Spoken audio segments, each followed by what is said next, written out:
Gentleman, the floor is recognized. Well, thank you, Mr. Speaker, and my colleagues, and I'm pleased to come to the House today and join in a bipartisan effort to pass regional commuter airline safety legislation. I really don't need a prepared speech to talk about this, having been involved with Mr. Costello, Mr. Oberstar, our ranking member of the Aviation Subcommittee, Mr. Petri, on almost a daily basis for a number of weeks. In fact, having chaired the Aviation Subcommittee and now leader of the full committee, I can't think of any issue we've probably spent more quality time and a more bipartisan effort. If all the legislation was fashioned in the manner in which this was, I think the Congress would be in great shape and great esteem, held in great esteem by the public. And as you heard today, this legislation comes as a result of a tragedy. We've had the good fortune of having our large passenger aircraft not have really a significant incidence of fatality since, I believe, November of 2001, but we've had at least since 2003 6 regional commuter aircraft crashes, and we've had over 155 deaths in an even shorter period of time.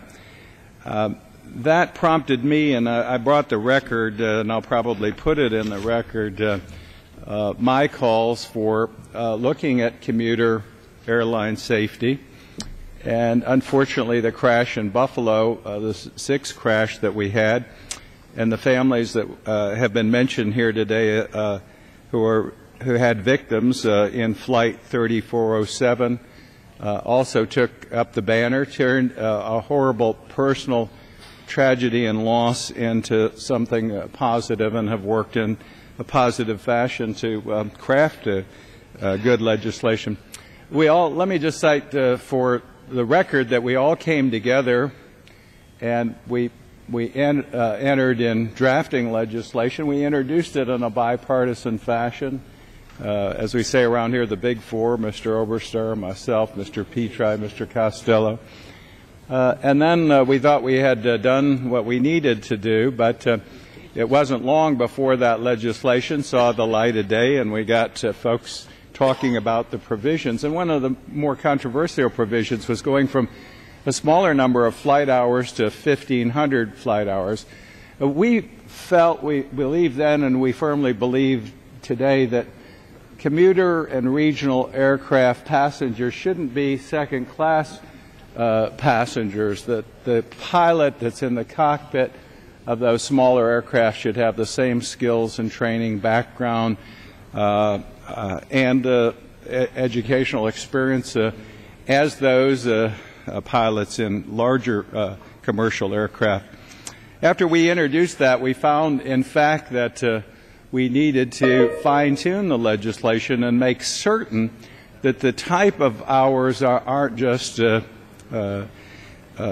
simple flight hours. If someone is towing a banner, for example, does that qualify you to fly commercial passenger aircraft? If someone flying in, say, the tropics and never experienced a de-icing, if someone is flying a mail route and never had passengers in the aircraft, if the crop duster might rack up 1,500 hours, that wasn't what we wanted. So we sat down and with experts, pilots. We sat down with officials from the Federal Aviation Administration. We sat down with all the parties who could provide us guidance. And I think what we came up with is best possible guidelines for FAA to ensure that we have quality, qualified pilots in the cockpit of regional carriers. So I just want to thank again everyone who has participated.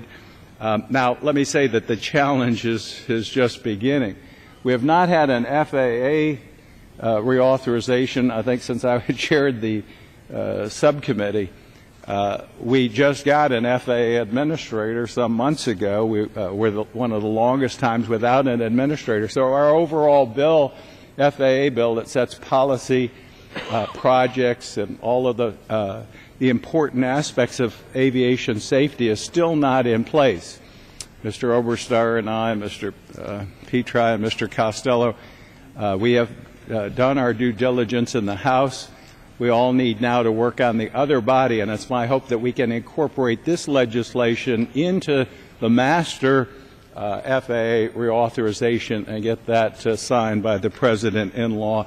So, again, that we can ensure for regional passengers of commercial aircraft, for the flying public in all aircraft for our skies, and for the future, the best possible safety measures in law. So I thank again all those who've assisted us, and yield back my time. Both sides.